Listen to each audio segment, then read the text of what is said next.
নমস্কাৰ বন্ধুসকল, আজি মই মহাপুৰুষ শ্ৰী শ্ৰী মাধৱদেৱৰ বিষয়ে থুলমূলকৈ অলপ ক'ব বিচাৰিছোঁ। নাৰায়ণপুৰ, ৰঙাজান আৰু কাছিকটা লেটেকু পুখুৰী নামে ঠাইত হৰিশিঙা বৰাৰ উজিৰ ঘৰত মহাপুৰুষ শ্ৰী মাধৱদেৱৰ জন্ম হৈছিল। মাধৱদেৱৰ পিতৃ আছিল গোবিন্দগিৰি ভূঞা আৰু মাতৃৰ নাম মনোৰমা। মহাপুৰুষজনৰ ককায়েকৰ নাম আছিল দামোদৰ আৰু ভনীয়েকৰ নাম আছিল উৰ্বশী। মাধৱদেৱক গুৰু ভক্তিৰ বাবে তেওঁক বিশেষভাৱে জনা যায় আৰু তেওঁক শংকৰদেৱৰ প্ৰকৃত উত্তৰাধিকাৰী হিচাপেও গণ্য কৰা হয়।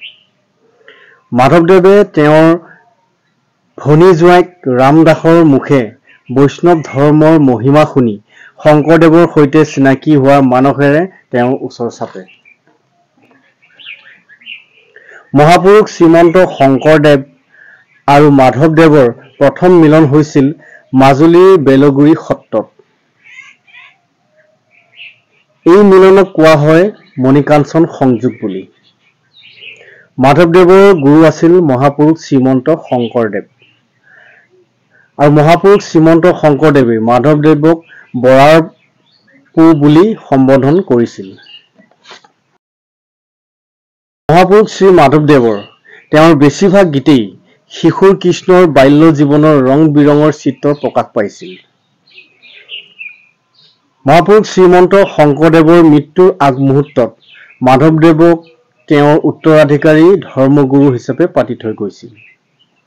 মাধৱদেৱে অসমীয়া সাহিত্যৰ বিকাশতো অমূল্য বৰঙণি আগবঢ়াই গৈছে। মহাপুৰুষ মাধৱদেৱৰ দ্বাৰা ৰচিত গীতসমূহক আমি বৰগীত বুলি জানো বা বৰগীত বুলি আখ্যা দিয়া হৈছে। মহাপুৰুষ মাধৱদেৱে ৰচনা কৰা নাটসমূহক ঝুমুৰা হিচাপে জনা যায়। মহাপুৰুষ মাধৱদেৱৰ শ্ৰেষ্ঠ ৰচনাখন হ'ল নামঘোষা।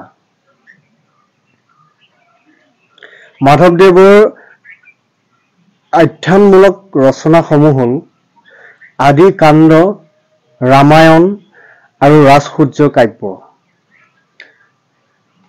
তত্ত্বমূলক ৰচনাসমূহ হৈছে নামঘোষা, জন্ম ৰহস্য, নামমালিকা, ভক্তি ৰত্নাৱলী আৰু নাটসমূহ হৈছে অৰ্জুন ভঞ্জন, চোৰ ধৰা, পিম্পৰা গুচোৱা, ভূমি লেটোৱা আৰু ভোজন বিহাৰ। আৰু মাধৱদেৱৰ গীতসমূহক বৰগীত আৰু ভটিমা বুলি কোৱা হয়।